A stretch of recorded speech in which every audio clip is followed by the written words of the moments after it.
¿Cuándo la religión cruzó los límites en su vida?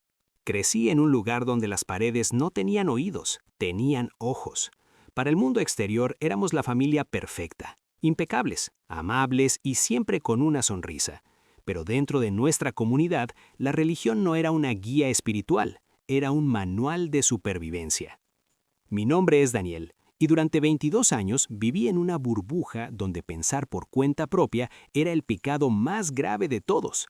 Esta es la historia de cómo perdí a toda mi familia en un solo día y por qué, a pesar del dolor, fue la mejor decisión de mi vida.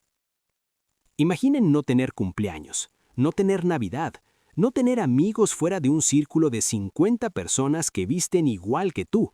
Desde que tengo memoria, mi vida se dividía en dos: el mundo, que era un lugar oscuro y malvado destinado a la destrucción, y la verdad, que era nuestra pequeña congregación. Recuerdo cuando tenía 7 años. En la escuela, todos los niños estaban haciendo tarjetas para el Día de la Madre. Yo me senté solo en un rincón porque mi religión decía que celebrar a un ser humano era idolatría. Mi maestra, con lástima, me preguntó si no quería a mi mamá. Yo lloré, no porque no la quisiera, sino porque tenía miedo de que Dios me castigara si tomaba un crayón. Ese es el primer límite que cruzaron, el derecho a la inocencia. Mi padre era un anciano de la congregación, un líder. En casa el amor era condicional. Si mis calificaciones eran buenas y mis oraciones eran largas, había abrazos. Si cuestionaba un solo versículo de nuestras revistas, el silencio en la casa era absoluto. El silencio era el arma favorita de mi madre. Podía dejar de hablarme por semanas para salvar mi alma. Capítulo 2. El control total. A los 16 años, la presión aumentó. Ya no bastaba con asistir a las reuniones 3 veces por semana. Tenía que dedicar mis fines de semana a tocar puertas, tratando de convencer a extraños de que el fin del mundo llegaría el próximo martes. Aquí fue cuando ocurrió el primer incidente grave. Me enamoré. Ella no era de la verdad. Era una chica de mi clase que veía el mundo con colores que yo no conocía. Nos veíamos a escondidas en la biblioteca. Por primera vez, alguien me escuchaba sin juzgarme bajo una lupa religiosa, pero en una comunidad así, los secretos tienen fecha de caducidad. Un día, un miembro de la congregación me vio caminando con ella. Esa misma noche, al llegar a casa, encontré a mi padre sentado en la mesa del comedor con mi diario personal abierto. Lo había forzado. Sus ojos no tenían amor, tenían fuego. Me dijo que era un agente del sistema de cosas y que si volvía a verla me considerarían muerto para ellos. No me dejaron ir a la escuela por 2 semanas. Me quitaron el teléfono, me cortaron el internet y me obligaron a estudiar sus textos religiosos 8 horas al día. Me lavaron el cerebro hasta que pedí perdón de rodillas por amar a alguien. Capítulo 3. La rebelión y el juicio.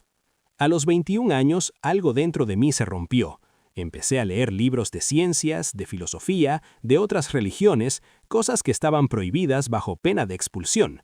Descubrí que el mundo no era el lugar terrorífico que me habían pintado. Descubrí que la gente de afuera era capaz de una bondad que mi comunidad no conocía. El límite final se cruzó cuando mi hermana menor, Elena, enfermó. Necesitaba una transfusión de sangre para una cirugía de emergencia. Nuestra religión prohibía estrictamente la sangre. Mis padres prefirieron verla palidecer en una cama de hospital antes que desobedecer a los líderes. Yo estaba allí, en la sala de espera, viendo cómo la ideología pesaba más que la vida de una hija. Me enfrenté a mi padre en el pasillo del hospital. Le grité que si su Dios prefiere un niño muerto a uno sano, entonces su Dios era un monstruo. Esa fue la última vez que mi padre me miró como un hijo. 3 días después, me citaron a un comité judicial. 3 hombres mayores en una habitación sin ventanas, interrogándome sobre mis pensamientos más íntimos. Me preguntaron si me arrepentía de mis palabras. Miré sus rostros llenos de arrogancia y dije, no. Esa palabra me costó todo. Capítulo 4. El destierro y la libertad. Capítulo 4. El destierro. El anuncio se hizo el jueves siguiente. Daniel ya no es parte de nosotros. En ese instante me convertí en un fantasma. La regla es clara, nadie puede hablarme, ni siquiera saludarme, ni mis padres, ni mis hermanos, ni mis amigos de la infancia. Llegué a casa a recoger mis cosas, mi madre había puesto todas mis pertenencias en bolsas de basura en el porche. Cuando intenté entrar para abrazarla, cerró la puerta con llave. La vi a través del cristal de la ventana. Estaba llorando, pero no abrió. Mi padre me envió un mensaje de texto que todavía guardo. Elegiste a Satanás, no nos busques hasta que te arrepientas. Pasé los siguientes meses durmiendo en mi auto y trabajando en lo que podía. La soledad de alguien que sale de una secta es un vacío que no se puede explicar. Es como nacer de nuevo a los 22 años sin saber cómo funciona el mundo real. Conclusión. La libertad tiene un precio. Han pasado 5 años.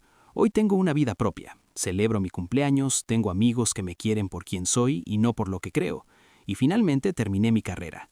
A veces paso por la casa de mis padres, veo sus autos en la entrada y la tentación de tocar la puerta es inmensa, pero sé que si lo hago solo encontraré extraños que prefieren un dogma a su propio hijo.